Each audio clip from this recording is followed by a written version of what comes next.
Welcome to Tales from Tubi.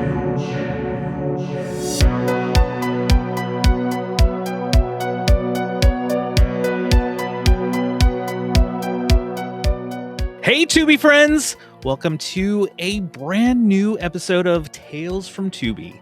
For those who don't know what Tales from Tubi is, this is where I go through the good, the bad, and the ugly of Tubi, scouring the depths to try to find those diamonds in the rough. But it's October, and this is the third year I am doing October theme, bringing guests in. We're going to have 5 films, 5 different guests over 5 different weeks.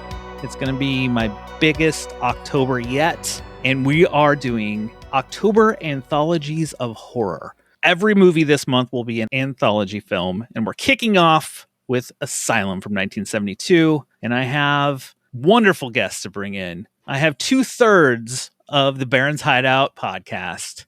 I have the 2 Dustins joining me to talk Asylum. How you guys doing? Let's go. Brad, you are in a Dustin sandwich. I am in a Dustin sandwich. I think Anna was afraid I might start talking about Cruel Jaws, so she was like, I can't, come on. You probably would have duped her. You probably like, yep, joke's on you. We're actually covering yet another Bruno Mattei movie that I found. Cruel Jaws 2. It's actually unused footage from like Jaws 9. I had a list of anthology films I'm doing this month. Threw it out to you guys to see which one of these you wanted to do, and you picked Asylum. What made you pick Asylum off the list? I could tell you that. I could tell you right now. Go right ahead, Big D. So Brad did send us a list, and I sent it over to Anna and Dustin. And Dustin's like, yes, Asylum. I told Dustin immediately no. Because the last time Dustin immediately picked something, we went over to Screams from the Basement podcast, and we covered a Takashi Miike double feature of Audition and Itchy the Killer. That's a bloody double feature right there. He's like, Dude, that was fun, I remember Itchy as a kid. It was fun, but the last time you did it, that's what happened. So I was very hesitant on picking Asylum because of what happened with that Takashi Miike double feature. But at the end of the day, I just caved in and said, you know what? Let's just do Asylum. Came out in 1972 and it's rated PG. I mean, how bad could it be, right? Yeah. This was before the fucking grading scale though, right? Like Gremlins was 84, then that's when PG-13 it was before thing? PG-13. Yeah, it was well before PG-13. I don't know if there would have been much in this that could have toted that PG-13 line. Maybe a few small things, but not. I think the suggested violence would have been what got it. Maybe. Yeah. I mean, if Gremlins fucking got it. You know what I mean? Yeah, that's true. Very true. But yeah, out of all the movies you listed, and when Big Duh brought it to me, I was like, I remember seeing Asylum. I remember liking Asylum. Let's do Asylum. So I'm glad that you trusted me. Well, I don't know if I should be glad because I don't know what your feelings are on this yet, but to me, it's fun. And we'll see how your feelings are on it after watching it again. I guess we'll dive into that in just a second. Before we dive into the movie, I want to say if anyone is listening to this in the Cincinnati area, come out to Frightful Fridays on the 3rd Friday of the month. I am so thankful to be partnered with the Esquire Theater, hosting a horror screening. We just did The Evil Dead last month, September. Nearly sold out show. It was amazing. And our screening, this is one of the most requested movies. I was able to get it for October. Come out to see Halloween 3 Season of the Witch on October 17th. I am super stoked to be able to see this on the big screen. And yeah, October 17th, 10 p.m. Let's watch a movie together. Let's dive into Asylum.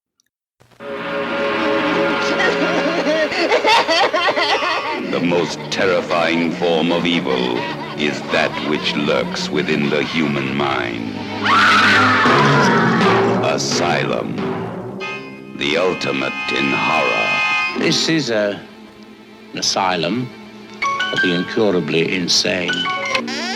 Asylum, filled with stark, raving terror.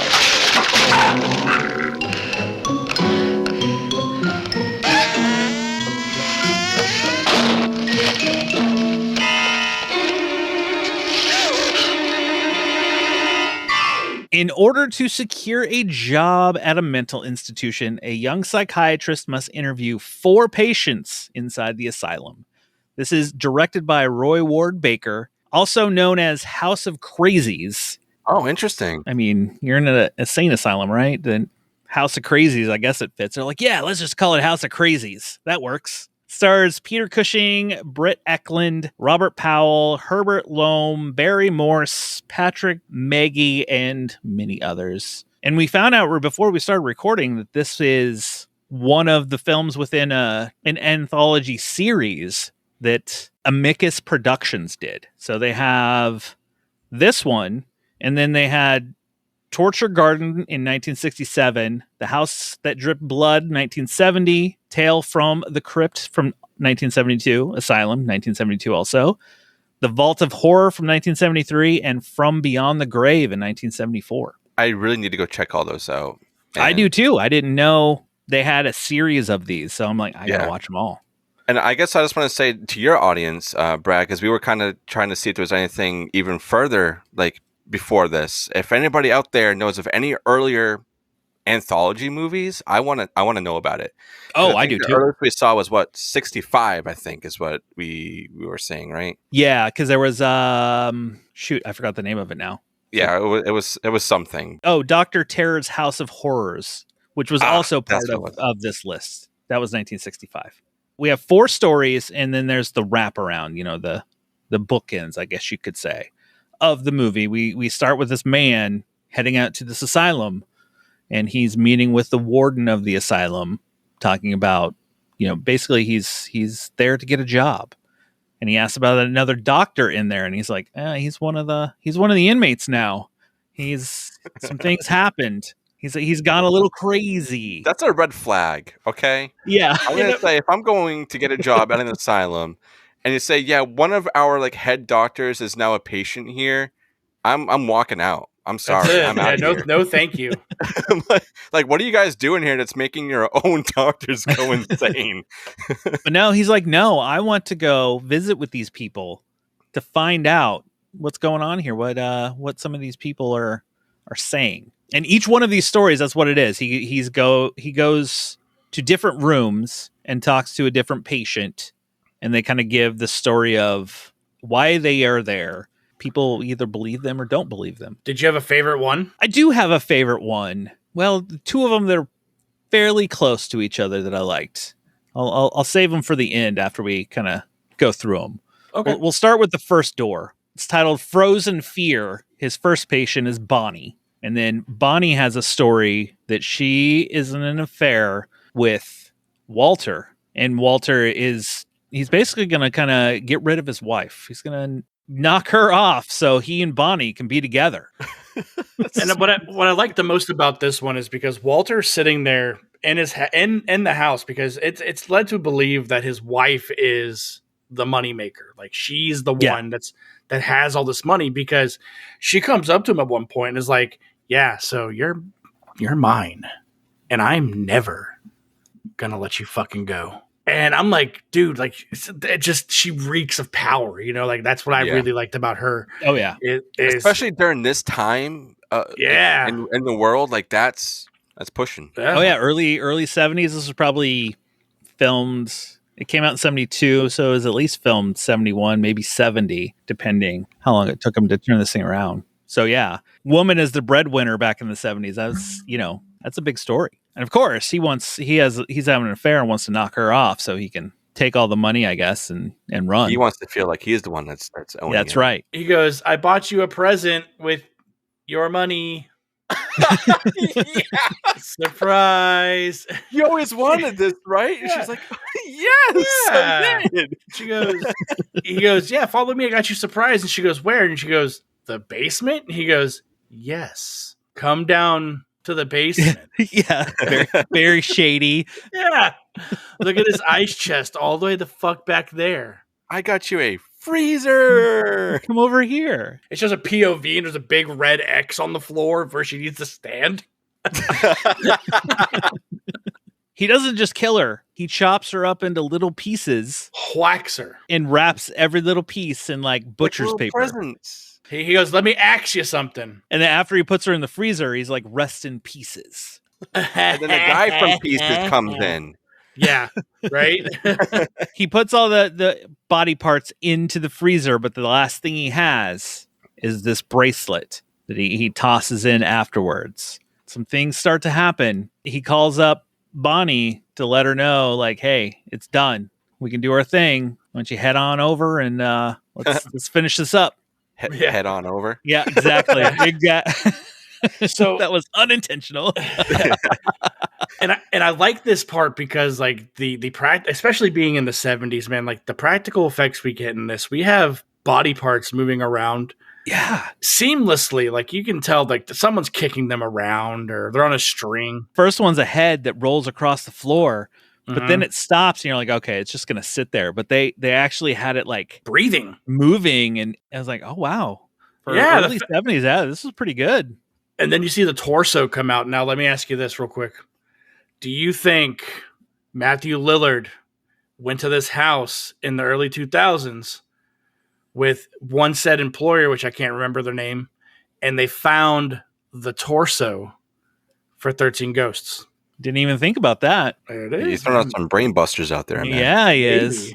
Maybe. So you're saying this 13 Ghosts is a continuation off of this story? This is one of the 13 ghosts that it was Cyrus something was his name. But yeah. The body parts come out and they're after him. They're like, they're going to kill him. They're like, you killed me. Now I'm coming after you. This is almost very like Tales from the Cryptus kind of dish story. And we're let known early that he drinks. So like there's a lot of scotch gone, I think it's just scotch. Drinking. Because lady comes over, old Missy Butt comes over and sees the broken scotch glass on the floor, assuming that that man is trashed. I mean, he is trashed. He becomes trash. Yeah. Right in that very same freezer, she finds his body in the freezer. And then the various body parts start coming after her. Instead of trying to fight them, why doesn't she just run away? Can you outrun a torso? Well, it didn't seem very quick. I think she was like, well, I'm all together, so why can't I take all these pieces all at once? I think I can outrun a torso. You want to put a test to that? Yeah. That's what I'm saying. Right. I'll do some research. And the fact that she reaches over and grabs this axe and starts chopping at this hand that's holding her down with her free hands. Just pull that shit off of you, man. It's like the Chucky, thing. It's like, oh, we got a doll on me. Why don't I just throw them off? Maybe since they're separated now, each limb is the weight of the body. It's the strength of the person. All right, I can believe that. Maybe after she's attacked, she's down. We think, oh, we know something doesn't happen to Bonnie because Bonnie is telling this story to Dr. Martin. But then we cut back to her, and all we have is the back of her head, and she's talking about the hand. And then she turns around and shows her face, and her face had been like clawed up. It's the axe marks is what it is. I was really hoping it was going to be like something on the lines of like Vicky from Terrifier. Like she was fucked up, like that's what I thought. I thought it was going to be somebody completely different. I thought it wasn't even going to be her. Is he Peter Cushing just turn around wearing a wig? Yes, I thought it was going to be some random person because the way they were setting it up. Yeah, this isn't even Bonnie's room. What the heck? That would have been funny if it would have been somebody else. Look what he did to me, especially after what we get in story number 2 when he goes to room 2 to talk to Bruno. But we don't talk about Bruno. Mm-mm. No. Bruno is... But Bruno Mattei. We don't talk about him no more, Brad. Yes, we do. But Bruno is a tailor, and he's behind on his rent, and he needs to pay the bills. And lo and behold, here comes Peter Cushing to come in, and it's kind of like the savior. I have this. I need you to make this suit exactly as these papers say. No questions asked, and I will pay you this much money. £200. Let's do this. And his face is like, oh, it's only Tuesday, isn't it? So he's like, I'm on it. I'm going to make this suit. And he starts making it, and you see him putting it together. And it's like, I love the way that where it's like, it's bright white and how they just lit it up. How not like black light, stuff. but they how it's lit up. And then when he finishes it, was it his wife? It's like, do you want me to iron it? And he's like, no. He told me exactly as this says. I'm going to take it over to him now. So he takes it over to old Peter. And then Peter's like, Peter, I'll gladly pay you Tuesday for this suit today. What do you mean? Goddamn Popeye pulls up. He's like, no, I need the money now. He's like, I'm broke. I'm poor. As you can see, I've sold everything. And he's going through like fake diamonds in his rings. There's nothing anywhere. And he's like, what's in that room? Nothing. But there's something in there. Because he said originally he was making the suit for his son. He's like, it's going to be a gift for my son. We eventually see his son, who is dead. D-E-D. Dead. And Bruno ends up killing old Peter in a little scuffle over all of this. Yeah, there's a tussle. It's pretty cool because like he's sitting there expressing, he goes, I need this money now because I have bills to pay. Like, you don't understand that because us common folk have bills. Because you're rich. Yeah, and Peter Cushing's like, well, I'm in the same boat as you. And then you just see the color drain out of this man. He's like, fuck, I just made this weeks-long, labor-intensive garment, and I'm not even going to get paid for it now. Yeah, and this dude had to work on it in the middle of the night. So he had to, like, forfeit his day to now stay up all night to work on this special fabric. So it's like he was doing so many extra things. It's just like, man, you set this guy up for failure. I fail. And with it being is for his son laying 10 toes up in a casket, when he puts it on, like, is it half a suit? It's not half a suit, right? Because she dresses the mannequin later. Yes. Yeah. Then that's weird because, like, this body's obviously been there for a very long time. Almost to the point where it's, like, mummified, right? It's getting there. It's getting there. Maybe the fabric can, like, rejuvenate him. Maybe. Or it's like Marty McFly's shoes. He just lays it on it and goes to his body. Yeah, maybe. Because how the fuck are you going to lift that up and not break his neck or break his arm off or whatever? Oh, I don't want to think about that. Your own son breaking in your arms. Ugh. I don't know. I don't know how well, I mean, we find out that the suit is pretty magical because it gets put on a mannequin and the mannequin comes to life. Tom Selleck enters the building. When the mannequin comes to life and it's coming after him, the way they have it lit, it's changing color as he's moving at him, which is pretty cool. Like, this movie for the time, like the effects in this, I'm like, these are pretty good effects for probably you didn't have a huge budget. You could kind of tell that what you could do with what you had. Yeah, especially with that shirt, because at this time, like, animation was getting better, but to animate the colors like that and to have it perfect must have taken a long time for you to get that lined up right on whatever, because they probably had to lay it over the film, and who knows how many times they had to do that. I think it's beautiful. I love it. No, it looked great. And what this story reminded me a lot of was the Chief Woodenhead story from Creepshow 2. Oh, yeah. Okay. I really like that. And the fact that this mannequin comes to life to protect the shop at the end. And Bruno gets choked, but Bruno doesn't die.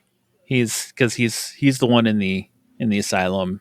You can believe me or you can't. Don't believe me. Whatever. You know, each of these stories are like, you know, this is my story and I'm sticking to it if you want to believe me. Which Dr. Martin's like, oh, well, okay, cool, man. I don't know if I believe that, but let's go to the next room and talk to Barbara. Oh, Babs over there, yeah. Mm-hmm. Oh, I forgot the Weird Tailor was the previous story's name with Bruno, and our next one's called Lucy Comes to Stay. Barbara and Lucy have a special relationship, I think. Yes. As you kind of get into that. Barbara's receiving home care from a nurse, Miss Higgins, and Lucy pays a secret visit. And when Lucy shows up, like you could just tell that, like, okay, she's a little shady. Mm-hmm. She's up to some things. And I think it is, doesn't she ask her if has she been taking her meds? Her meds, or is she on the meds, and wanted to make sure she's clear-headed. But she ceases taking her meds and agrees to run away with Lucy. And Lucy, being the femme fatale she is, kills George and Higgins to facilitate their escape. I love it. They walk into like the bedroom. You see George with like the shears in his stomach. Yes. I thought it was pretty fucking sick because those shears that's not the first time we come across it because Lucy is the blonde. Yes, Lucy is the blonde. Lucy's like, hey, so let's just do this real quick. Let's take these scissors and let's go cut the phone lines so no one can make a Yeah. call. Yeah. And it all folds out. And it's awesome because like we see the scissors that they cut the phone line with stab this man. And then Higgins, which is the caretaker, runs to use the phone.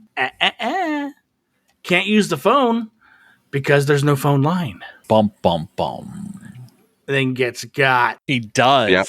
And, we kind of find out, is Lucy really real? Was Lucy there the whole time, or was this just Barbara's imagination? Because they get into a fight over the medicine thing because you see Lucy go, she comes over and grabs that pill bottle and she goes, I thought you weren't fucking taking these anymore. Pours them all out in her hand. And she goes, you know what? You can take them, and throws them back at her, which is a really solid interaction between two people. And the fact that we get like this reveal like in the room because you see, what's her name? Is it Barbara? Old Babs sitting there combing her hair. And she goes, yeah, so Lucy, and then it cuts over to Lucy. She's sitting right there. Do you not see her? Oh my God, dude, she's right here. It's so fucking cool, man. And I love whenever there's like a split personality thing and they bring they characterize the personality with a person, like an identity. Yeah. Like I really dig shit like that. They did a good job of really making you think that Lucy is this woman that was there to, that she's going to run off with. I didn't think at all from the beginning that, oh, okay, this is a Fight Club type of thing where it's, they're the same person. Once the medicine was mentioned, I put 2 and 2 together real quick. Okay. Yeah, they got pretty heavy on that one for sure. But leading up to that, I was like, oh no, this girl has definitely been doing some shady shit. Like what she's wearing, it's like, what is she, like a private eye or something like that? Just going in and helping her, helping her in and out of this house. Turns out that she was living with her brother or whatever, and then he obviously gets got. But yeah, the split personality, I love that. And even when they show, like in the mirror, you still see Barbara, but then you see Lucy, how they like fake the mirror, so you see her on the other side, but we still have Barbara. That effect is really cool too. Like they knew what they were doing, and kudos to them because it paved the way, I feel, for movies after this to kind of take from certain elements, especially in an anthology. For Jimmy Fallon to do it on his show. Is that what you're talking about? Yes, absolutely. We have one more story left. One more door to go to. In Mannequins of Horror, we go visit the crazy doctor. Or do we visit the crazy doctor? I don't know. We'll see. Dr. Byron, he makes little puppets. This is the Puppet Master story. Yeah. He makes these little puppets, and he crafts, like he sculpts the faces of people he knows to put them on these little bodies. The bodies just look like a metal robot, but then like almost a human head. And he explains how he'll be able to actually turn these into actual living things. Yeah, he struggles like most artists do, that they can't draw hands. So that's why it's a robot body. Yeah. It's creepy though, like looking in that cabinet and all these little things. It is, but it's like, imagine just walking into that room and being like, these were all people at one point. And you're like, yeah, you're tapped, dude. Well, yeah, that's why he didn't stay in there for long. He's like, yeah, you've lost it. I'm out. Where I don't believe you on this one. All I have to do is look into this doll's beady eyes, and then my soul will transfer it to Dore Dembala style, and I will become this little animatronic little robot man. All right, let's go. Yeah, he's like, I'm going to go back. I'm going to go talk to the warden. We're going to hang out in the office and talk to him. Dr. Byron, he lays down on his little couch to go into some sort of trance to either transfer himself to the puppet or control the puppet. I don't know fully which it could be. I think it's like both. He sits there for a good a solid 2 minutes, like it cuts back and forth, and it shows him just staring at this doll, like transferring everything through his eyes, like he said he was going to. You see the light that kind of light up in the eyes too. Yeah, and the couch is kind of where he leaves like his husk. I transferred my soul out of this. My body needs somewhere to rest, like in the substance. He's out there laying over there with fucking Demi Moore. And he runs off to the warden's office to go stab him in the back. After he was talking about lobotomies too, so it's perfect. And Dr. Martin, I guess he's starting to think, oh, maybe things are a little crazy here. I don't know. fighting robots coming at you. And then when he finally gets the little puppet robot and he stomps on it, it's just like guts come out of it. It's like, that was cool. So it's like, other than just your soul being transferred to this thing, like actually you start turning into this thing, like Chucky style. Like Chucky, yeah. Awesome. And they call it back too, because like after he does all that, they're like, oh yeah, we found so-and-so with his chest caved in, like he was all stomped on and shit. But at this point of the movie, this isn't Peter Cushing that is this roaming doctor, right? He's only in the short. Yeah, he's only in that one short. The jacket short. So this doctor that's roaming, I'm glad it wasn't this, but I thought he was going to be a patient, and they were trying to recreate a scenario for him to try to unlock or break through. Oh, the Dr. Martin? Hurdle. Yeah, some hurdle that he had. A la Shutter Island. Okay. You know, like he's doing all this because he was the crazy doctor that they talked about, you know, like that's where my brain was going with this. But I'm glad that wasn't the case, because what we did get, I feel, was a lot better. Oh, yeah.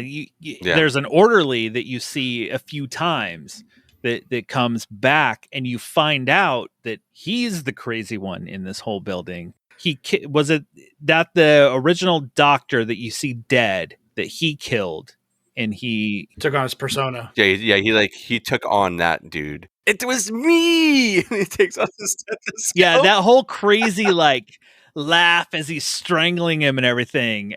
I was just like, this is good, because I didn't expect this orderly, anything else from this orderly. I just thought he was like a throwaway character that just kind of popped in as to move the story along. I didn't even think that it would be even more than that. And then we cut to after he strangles Dr. Martin with his evil laugh. Evil.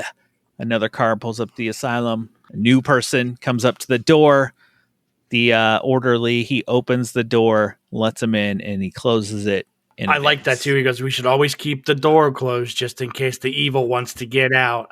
I thought that was so fucking cool, man. Like, and especially seeing like how frequent this is going to be, like how often it's going to happen, because there's always a listing for a new person, and they're so far out in the country, no one's going to go looking. I was going to say, do you think they're putting their listings in like the newspaper or something? How are they sending out to get this many people and to make sure it's like staggered? So they have to be doing like one listing like a month, I would have to think. And also, what's he doing with all these people other than just killing them? Like, what is making little robots? Yeah, I guess all the robots are all the previous people that came for the job interviews. Easy peasy. There you go. Done and done, baby. So overall, what did you think of Asylum as a whole? I really enjoy this for it being like the time that it came out. For not really seeing any anthologies earlier than this, I got to go check out the ones we were talking about. I want to see the quality of those. But I feel like with it also being what we said was rated PG, the effects were amazing. The stories were all really fun. It was very minimal, and I like that. And I love the thought and like the premise of we're going into an asylum, and we're gonna see how all these people became crazy or how they got here. Like, that's really cool. I feel like in a modern day, you could go way crazier, way more heavy in this kind of subject. But no, I really enjoyed it. And if I'm gonna rate it, if we were to do it like on our rating scale out of 5, this is a 5 out of 5 for me. I love this. It goes nice. Okay. It's like less than an hour and a half. It flies by. Yeah. Like, it knows what it's doing, what it's got to do. It's in and out. The characters are great. I feel like for what we have of the main people, we know enough about them and we care enough about them for the most part. And then when things start going kind of haywire, you're like, this is fun. I like it. So yeah, that's definitely fun. And I don't think every story doesn't hang around. No. Yeah. You get in, you get what you need, and you move on to the next door. In quotes. So did you have a favorite story of Yes, mine is the Taylor one. I love this because being in that situation, in that store, it's already so dark and creepy things. You got mannequins hanging around, like this being, and there you got a magical fucking jacket. You got a guy who's kind of weird right after somebody's saying, hey, you're about to lose your spot because you can't pay for it. And then a magical guy comes around. He's going to save your life with this magical fabric who's making it for his son. And he has all these weird listings and ways to make it. And then you go to his house and you're like, this guy is crazy. And then it all kind of just happens. And then you get attacked by a mannequin. It's crazy. I love it. I love the story. Creepy mannequin. I really did like the aesthetic of this movie. There's a charm with it coming from the 70s. And I actually really liked the, not the soundtrack, not the score, the sound design of this movie, because as they're doing stuff, I love the stuff as like stuff's happening, you know, like it's fun, you know, and with it being minimal, I really like the idea of going into an insane asylum and learning these people's stories and that creating an anthology. And it's such a really good idea. Am I going to give this a 5? No, I'll give it a 4 though. That's give it still a 4. really good. It was pretty good. And anthologies, like Dustin knows, they're my favorite type of horror movie. Did you have a favorite story? I love the split personality one. That one's really good too. With that all was the a top babs. contender for me. Yeah. That one was like second in the running. But when this was on the list, the first thing I remembered was the Taylor story, because I was creeped out by that the most out of it. But that's a really good one too. Brad, what about you, man? What do you feel about Asylum? I thought this was, I mean, like you, anthologies are some of my favorite. I love a good horror anthology. And this one, it's super strong. Like every story, you get in, you get what you need, you move on. And the bookends, I mean, it does a good job. I wasn't sure when I first started the movie, when that music starts playing and you're like, this feels like it's going to be a comedy, because this plays in the Toxic Avenger too. It's like the big music that plays in that, and Fantasia. That's all I could think of. Yes, it plays in Fantasia. That's right. Yes. That's where I knew it from. Trans-Siberian Orchestra also plays it. I don't know if you guys have ever seen them or listened to them. Okay, that music first swells up at the beginning as you know he's coming in. I was like, okay, what kind of movie are we getting into? Is it going to be a little bit on the sillier side, just because the way the music just didn't fit with it? But then you get into the stories, and they're all 4 of them are really strong stories. So as for my favorite, like I really like the first one because I just love how they got the body parts to move around. Yeah. For this being an old movie. But I think the one that kind of takes it for me a little more is the last one, the puppet, Puppet Master guy, because Puppet Master is one of my favorite full moon movies. And this just had that feel, and it was like, oh yeah. The first one? I love this. Yeah. Yeah, we love that one. Yeah. 3 is my favorite of the entire series, but yeah. Is 3 where 6-shooter comes in? Yes. That's my favorite one. A little part of me too, when this list came out, there was another movie that almost the same name as this that I was thinking of, but then I quickly remembered, no, it's the anthology, was a movie called Doom Asylum. Don't know if you guys have ever seen that, but like that, I was like, wait, is it that movie? I was like, oh wait, no, it's anthologies. That movie's on an anthology. Yeah. If you haven't seen that one, Big Duh, go watch it. I give this a 4 out of 5. And it's one I know Severn has a Blu-ray and a 4K of it. Oh, really? I will probably pick it up. Yeah, I'm gonna have to too. Viper Video had a VHS of it because as soon as I seen it, I tagged Brad in it. That's awesome. And I was like, look at this, man. Yeah, I love a horror anthology, and this is one that for sure adding to the collection. I will look up the company that produced this. Now that I know they have others, I want to watch them to see if they're kind of as strong as this one was. Yeah. Hell yeah. I'm also a huge fan of of Hammer horror. And this is like a Hammer horror adjacent in a way. You know, it's kind of got like the same aesthetic. It's got some actors that are in there. So I really like that. I wonder, they wouldn't have like a box set of this somewhere, like an old timey box set, maybe. I don't know. Of VHSs. That would be kind of cool to get hands on. This movie absolutely feels like it'd be in one of those packs of 100 horror movies to watch. Yeah. You know what I mean? For Like sure. there's some in there that are really good, and there's some in there that are not really good. But I feel like this would be one in there that would you'd be caught by surprise that you watch. I actually have one of those in the other room. I'm gonna have to go through the list now and see if it's on there. You're like, oh, I already have it. It's probably gonna be a super shitty like quality of it too, because sometimes they have really bad rips on those. Yeah, Whatever they can get cheapest onto the disc so they can sell it for. It's like someone $2. recorded it on their TV, and then they got a copy of that, and then that guy put it on their TV, and then they recorded it, and then put it on the disc. Well, gentlemen, we started this October Anthologies of Horror pretty strong. Oh yeah, coming out of the gate very well. So thank you both for coming on to talk Asylum. What do you guys have cooking over at the Barrens Hideout? Big D, do you wanna go ahead and spill the beans? sure.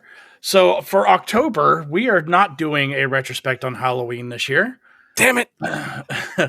We are instead doing a retrospect of Hell House LLC. Heckin' House. Heck House. And we're doing that because we were hooked up with the early screener from Terror Films for Hell House Lineage, which is the 5th and final movie in the Hell House franchise. And we let them know as soon as we got it, like, hey, we actually planned on doing this, so it's pretty tight. And the release for that movie is October 30th.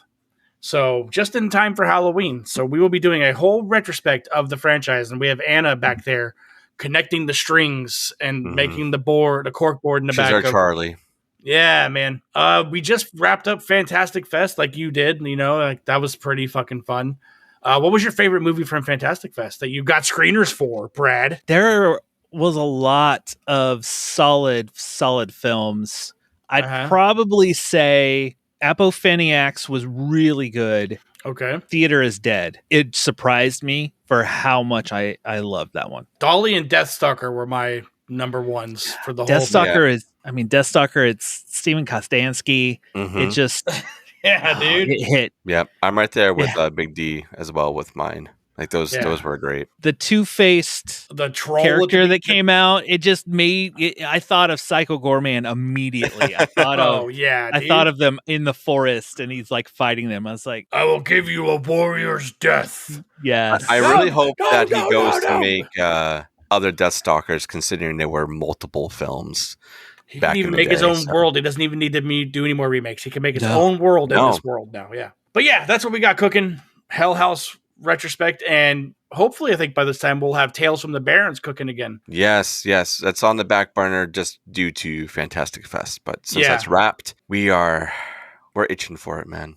At least I am. and this movie definitely is making us itch more. I need it. Dustin, where are you itching at? Don't worry about it. Oh, okay. Everyone who's listening, go check out the Barrens. They do awesome stuff over there. Especially when Anna just goes on a roll about Cruel Jaws because it's her favorite movie ever made. She loves it. Thank you guys for kicking off the October Anthology of Horrors on Tales from Tubi. And make sure you go check out Barrens Hideout. And make sure you subscribe so you don't miss any more of these, because next week I'm going to have Derek from Bad Movies, Worst People, and we're going to talk Night Train of Terror from 1985. I'm excited. I've never seen it. All the films I'm doing this month, I have not seen. So I'm excited to see these all for the first time. Just make sure you subscribe. You won't miss any of them. And I will be back soon. Just snuggle up in that blanket, turn off the lights, because it's okay to be scared. We'll talk to you later, everybody.